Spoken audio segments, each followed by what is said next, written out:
Hi ಎಲ್ಲೋ friends, welcome to Sumi's ಮನೆ ಅಡುಗೆ ರೆಸಿಪೀಸ್. ಇವತ್ತು ನಾನು ಟೇಸ್ಟಿಯಾಗಿರುವಂತಹ ಕ್ರಂಚಿಯಾಗಿರೋ ಪೂರಿ ಹಾಗೆ ಕುರ್ಮಾ ತೋರಿಸ್ಕೊಡ್ತಾ ಇದ್ದೀನಿ. ಇಲ್ಲಿ 1 ಕಪ್ ಬಟಾಣಿ, ಸ್ವಲ್ಪ ಬೀನ್ಸು, ಒಂದು ಗೆಡ್ಡೆಕೋಸು, ಒಂದು ಕ್ಯಾರೆಟು, ಒಂದು ಆಲೂಗೆಡ್ಡೆ ಕಟ್ ಮಾಡಿ ಇಟ್ಕೊಂಡಿದ್ದೀನಿ. ಪುದೀನ, ಕೊತ್ತಂಬರಿ ಸೊಪ್ಪು, ಟೊಮೊಟೊ, 2 ಈರುಳ್ಳಿ, ಬೆಳ್ಳುಳ್ಳಿ, ಶುಂಠಿ ಅದನ್ನು ಪೇಸ್ಟ್ ಮಾಡಿ ಇಟ್ಕೊಂಡಿದ್ದೀನಿ. ಹಾಗೆ 2 ಈರುಳ್ಳಿ ಇದನ್ನು ಕೂಡ ಈಗ ಪೇಸ್ಟ್ ಮಾಡ್ಕೊಳ್ಳೋಣ. ನೀವು ಕಟ್ ಮಾಡಿ ಸಣ್ಣದಾಗಿ ಹಚ್ಕೊಂಡು ಹಾಕ್ಬೋದು. ಈ ರೀತಿ ಪೇಸ್ಟ್ ಮಾಡಿ ಹಾಕಿದ್ರೆ ಇನ್ನೂ ತುಂಬಾ ಟೇಸ್ಟಿ ಇರುತ್ತೆ. ಹಾಗೆ ಟೊಮೊಟೊನೂ ಕೂಡ ಈ ರೀತಿ ಪೇಸ್ಟ್ ಮಾಡಿ ಇಟ್ಕೊಂಡಿದ್ದೀನಿ. ಮತ್ತು ಇಲ್ಲಿ ಒಂದು ಸ್ವಲ್ಪ ಅರ್ಧ ಹೋಳಷ್ಟು ಕಾಯಿ ತೊಗೊಂಡಿದ್ದೀನಿ, ಅದನ್ನು ಪೇಸ್ಟ್ ಮಾಡ್ಕೊಂಡು ಅದ್ರ ಜೊತೆಗೆ ಕೊತ್ತಂಬರಿ ಸೊಪ್ಪನ್ನ ಸೇರಿಸ್ಕೊಂಡು ಪೇಸ್ಟ್ ಮಾಡ್ಕೊತಾ ಇದ್ದೀನಿ. ಕೊತ್ತಂಬರಿ ಮತ್ತು ಪುದೀನ ಇದೆರಡನ್ನೂ ಈಗ ಸ್ಟವ್ ಮೇಲೆ ಒಂದು ಕುಕ್ಕರ್ನ ಇಟ್ಕೊಂಡು 2 ಸ್ಪೂನಷ್ಟು ತುಪ್ಪ ಹಾಕಾದ್ಮೇಲೆ ಅದಕ್ಕೇನೆ ಒಂದು 2 ಸ್ಪೂನಷ್ಟು ಆಯಿಲ್ನ ಹಾಕ್ಕೊತಾ ಇದ್ದೀನಿ. ತುಂಬಾ ಯಮ್ಮಿ ಆಗಿರುತ್ತೆ, ಟೇಸ್ಟಿ ಅಂದರೆ ಎಷ್ಟು ಚೆನ್ನಾಗಿರುತ್ತೆ. ಈ ರೀತಿ ನೀವು ಸಾಗು ಮಾಡಿ ನೋಡಿ, ಸಾಗು ಅಥವಾ ಕುರ್ಮಾ ಒಳ್ಳೆ ಕಾಂಬಿನೇಷನ್ನು. ಈಗ ಒಂದು ಅರ್ಧ ಸ್ಪೂನಷ್ಟು ಜೀರಿಗೆ ಮತ್ತು ಸಾಸಿವೆ ಹಾಕ್ಕೊಂಡಿದ್ದೀನಿ. ಸಾಸಿವೆ ಚಿಟಪಟ ಅಂತ ಅಂದಮೇಲೆ ಒಂದು ಸ್ವಲ್ಪ ಕರಿಬೇವಿನ ಸೊಪ್ಪು. ಮತ್ತು ಫ್ರೆಂಡ್ಸ್, ಯಾರೆಲ್ಲ ನನ್ನ ಒಂದು ಚಾನಲ್ನ ಹೊಸದಾಗಿ ನೋಡ್ತಾ ಇದ್ದೀರಾ ದಯವಿಟ್ಟು ಸಬ್ಸ್ಕ್ರೈಬ್ ಮಾಡ್ಕೊಳ್ಳಿ, ಲೈಕ್ ಮಾಡಿ, ಶೇರ್ ಮಾಡಿ, ಕಮೆಂಟ್ ಮಾಡಿ, ತಪ್ಪದೆ ಬೆಲ್ ಐಕನ್ ಪ್ರೆಸ್ ಮಾಡೋದನ್ನ ಮರಿಬೇಡಿ. ಈಗ ನಾನು ಪೇಸ್ಟ್ ಮಾಡಿ ಇಟ್ಕೊಂಡಿದ್ದಂಥ ಈರುಳ್ಳಿನ ಹಾಕ್ಕೊಂಡು ಅದನ್ನು ಫ್ರೈ ಮಾಡ್ಕೊತಾ ಇದ್ದೀನಿ. ಅದರ ಹಸಿ ವಾಸನೆ ಹೋಗಬೇಕು, ಅಲ್ಲಿವರೆಗೂ ಫ್ರೈ ಮಾಡ್ಕೊಳ್ಬೇಕು. ಈರುಳ್ಳಿ ಫ್ರೈ ಆದಮೇಲೆ ಅದಕ್ಕೆ ನಾವು ಪೇಸ್ಟ್ ಮಾಡಿ ಇಟ್ಕೊಂಡಿರೋಂತಹ ಶುಂಠಿ ಬೆಳ್ಳುಳ್ಳಿನ ಹಾಕ್ಕೊಳ್ಳೋಣ. ಶುಂಠಿ ಬೆಳ್ಳುಳ್ಳಿ ಪೇಸ್ಟ್ನ ಹಾಕ್ಕೊಂಡು ಅದನ್ನು ಕೂಡ ಹಸಿ ವಾಸನೆ ಹೋಗೋವರೆಗೂ ಚೆನ್ನಾಗಿ ಫ್ರೈ ಮಾಡ್ಕೊಳ್ಬೇಕು.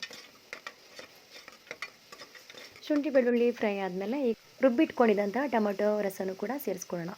ನಿಮಗೆ ಇನ್ನೊಂದು ಸ್ವಲ್ಪ ಹುಳಿ ಬೇಕು ಅಂತಂದರೆ ಇನ್ನೊಂದು ಎಕ್ಸ್ಟ್ರಾ ಆ್ಯಡ್ ಮಾಡ್ಕೊಳ್ಬೋದು. ನೋಡಿ, ಟೊಮೊಟೊ ಎಷ್ಟು ಕಲರ್ಫುಲ್ಲಾಗಿ ಕಾಣಿಸ್ತಾ ಇದೆ. ಅದನ್ನು ಕೂಡ ಸೇರಿಸ್ಕೊಂಡು ಫ್ರೈ ಮಾಡ್ಕೊಳ್ಬೇಕು. ಈಗ ಇದಕ್ಕೆ ನಾನು ಕಾಯಿ ಮತ್ತು ಕೊತ್ತಂಬರಿ ಪುದೀನ ರುಬ್ಬಿಟ್ಕೊಂಡಿದ್ವಲ್ವ ಅದನ್ನು ಸೇರಿಸ್ಕೊಂಡು ಫ್ರೈ ಮಾಡ್ಕೊತಾ ಇದ್ದೀನಿ. ನೀವು ಚಕ್ಕೆ ಲವಂಗ ಕೂಡ ಸೇರಿಸ್ಕೊಳ್ಬೋದು.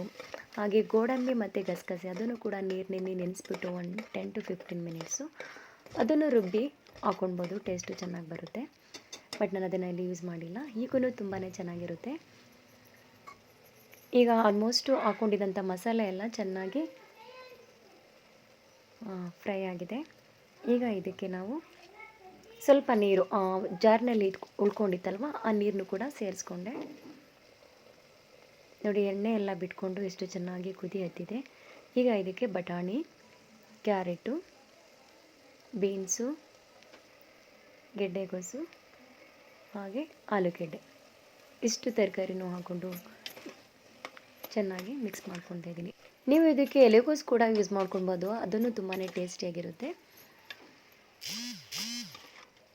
ಈಗ ತರಕಾರಿನ ಹಾಕ್ಕೊಂಡು ಅದನ್ನು ಮಸಾಲೆ ಜೊತೆಗೆ ಫ್ರೈ ಮಾಡಿಕೊಂಡು ಸ್ವಲ್ಪ ಹೊತ್ತಾದಮೇಲೆ 1 ಮಿನಿಟ್ ಅದು 2 ಮಿನಿಟ್ ಚೆನ್ನಾಗಿ ಫ್ರೈ ಮಾಡಾದಮೇಲೆ ನೀರನ್ನ ಸೇರಿಸ್ಕೊಳ್ಬೇಕು. ಮಸಾಲೆ ಚೆನ್ನಾಗಿ ತರಕಾರಿಗೆ ಹಿಡಿದ್ರೆ ಟೇಸ್ಟ್ ಚೆನ್ನಾಗಿರುತ್ತೆ. ಈಗ ರುಚಿಗೆ ತಕ್ಕಷ್ಟು ಉಪ್ಪನ್ನ ಸೇರಿಸ್ಕೊಂಡಿದ್ದೀನಿ. ಹಾಗೆ ಅರ್ಧ ಸ್ಪೂನಷ್ಟು ಧನಿಯಾ ಪುಡಿ, 1/4 ಸ್ಪೂನಷ್ಟು ಚಿಲ್ಲಿ ಪೌಡರು, ಹಾಗೆ ಗರಂ ಮಸಾಲ, ಮನೇಲೆ ಮಾಡಿದಂತಹ ಸಾಂಬಾರು ಪುಡಿ, ಹಾಗೆ ಅರಿಶಿನ ಪುಡಿ 1/4 ಟೀ ಸ್ಪೂನಷ್ಟು ಇದನ್ನು ಸೇರಿಸ್ಕೊಂಡು ಮಿಕ್ಸ್ ಮಾಡಾದಮೇಲೆ ಅದನ್ನು ಸ್ವಲ್ಪ ಕುದಿಯೋಕ್ಕೆ ಬಿಡೋಣ. ಈಗ ಕುದಿ ಹತ್ತಾ ಇರುವಾಗಲೇ ನೀವು ಟೇಸ್ಟ್ ನೋಡ್ಕೊಳ್ಳಿ. ಉಪ್ಪು ಖಾರ ಏನಾದರೂ ಕಡಿಮೆ ಆಗಿದ್ದರೆ ಅದನ್ನು ಈಗ ಸೇರಿಸ್ಕೊಳ್ಳಿ. ಹಾಗೆ ಲಾಸ್ಟಲ್ಲಿ ಈಗ ನಾನು ಕಸ್ತೂರಿ ಮೇಥಿ ಅದನ್ನು ಚೆನ್ನಾಗಿ ರಬ್ ಮಾಡಿ ಹಾಕ್ಕೊಳ್ತಾ ಇದ್ದೀನಿ. ಅದರ ಸ್ಮೆಲ್ ತುಂಬಾ ಚೆನ್ನಾಗಿರುತ್ತೆ. ಈಗ ಲಿಡ್ನ ಕ್ಲೋಸ್ ಮಾಡ್ತಾಯಿದ್ದೀನಿ. ಜಸ್ಟ್ ಒಂದು 2 ವಿಸಿಲ್ ಬರೋವರೆಗೂ. ವಿಸಿಲ್ ಬರೋ ಅಷ್ಟರಲ್ಲಿ ಈಗ ನಾವು ಒಂದು ಸ್ಟವ್ ಮೇಲೆ ಬಾಣಲೆನ ಇಟ್ಕೊಂಡು ಅದಕ್ಕೆ ಆಯಿಲ್ನ ಹಾಕಿಟ್ಕೊಂಡು ಚಪಾತಿ ಹಿಟ್ಟನ್ನ ಮಾಮೂಲಿ ನಾವು ಹೇಗೆ ಕಲಿಸ್ತೀವಿ ಅದೇ ರೀತಿ ಕಲಸಿಟ್ಕೊಳ್ಬೇಕು. ನಾನಿಲ್ಲಿ ಯಾವುದೇ ರೀತಿ ಮೈದಾ ಹಿಟ್ಟು ಯೂಸ್ ಮಾಡಿಲ್ಲ, ಗೋಧಿ ಹಿಟ್ಟು ಮಾಮೂಲಿ ನಾವು ಚಪಾತಿಗೆ ಹೇಗೆ ಯೂಸ್ ಮಾಡ್ತೀವಿ ಅದೇ ರೀತಿ ಸಾಲ್ಟು ನೀರು ಹಾಕ್ಕೊಂಡು ಕಲಸಿಟ್ಬಿಟ್ಟು ಲಾಸ್ಟಲ್ಲಿ ಆಯಿಲ್ನ ಹಾಕ್ಕೊಂಡು ಚೆನ್ನಾಗಿ ಅದನ್ನು ಕಲಸಿ ಇಟ್ಟು ಒಂದು 1/2 ಅವರ್ ಬಿಟ್ಟಿದೆ. ಈಗ ಅದನ್ನು ಲಟ್ಟಿಸ್ಕೊತಾ ಇದ್ದೀವಿ. ನಾವು ಚಪಾತಿಗೆ ಗೋಧಿ ಹಿಟ್ಟನ್ನ ಯೂಸ್ ಮಾಡ್ಕೊತೀವಿ, ಬಟ್ ಇಲ್ಲಿ ಗೋಧಿ ಹಿಟ್ಟು ಬದಲಾಗಿ ಎಣ್ಣೆನ ಹಚ್ಕೊಂಡು ಅದರಲ್ಲೇ ಚೆನ್ನಾಗಿ ಈ ರೀತಿ ಲಟ್ಟಿಸ್ಬಿಟ್ಟು ಎಣ್ಣೆಗೆ ಹಾಕ್ಕೊಂಡ್ರೆ ಎಷ್ಟು ಸಾಫ್ಟಾಗಿ ಹೇಗೆ ಉಬ್ಬಿರೋ ಅಂತಹ ಪೂರಿ ಬರುತ್ತೆ ನೋಡಿ. 2 ಕಡೆಯೂ ಚೆನ್ನಾಗಿ ಅದರ ಒಂದು ಕಲರ್ ಚೇಂಜ್ ಆಗೋವರೆಗೂ ಬೇಯಿಸ್ಕೊಡಿ. ಒಂದು ಸ್ವಲ್ಪ ಲೈಟಾಗಿ ಬ್ರೌನ್ ಕಲರ್ ಬರೋವರೆಗೂ. ತುಂಬಾ ಟೇಸ್ಟಿಯಾಗಿರುತ್ತೆ. ಟ್ರೈ ಮಾಡಿ ನೋಡಿ. ಹೇಗೆ ಬಂತು ಅಂತ ನನ್ನ ಕಮೆಂಟ್ ಸೆಕ್ಷನಲ್ಲಿ ಕಮೆಂಟ್ ಮಾಡಿ ತಿಳಿಸಿ. ಈಗ ವಿಸಿಲ್ ಬಿಟ್ಟಿದೆ. ಈಗ ಕುಕ್ಕರ್ನ ಓಪನ್ ಮಾಡಿ ತೋರಿಸ್ತಾ ಇದ್ದೀನಿ. ನೋಡಿ, ಎಷ್ಟು ಬಿಸಿ ಬಿಸಿಗ ಘಮ ಘಮ ಅಂತ ಸ್ಮೆಲ್ ಬರ್ತಿದೆ.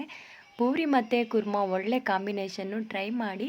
ಹಾಗೆ ನನ್ನ ಒಂದು ಚಾನಲ್ನ ಸಬ್ಸ್ಕ್ರೈಬ್ ಮಾಡ್ಕೊಳ್ಳಿ. Thanks for watching my channel. Keep supporting me.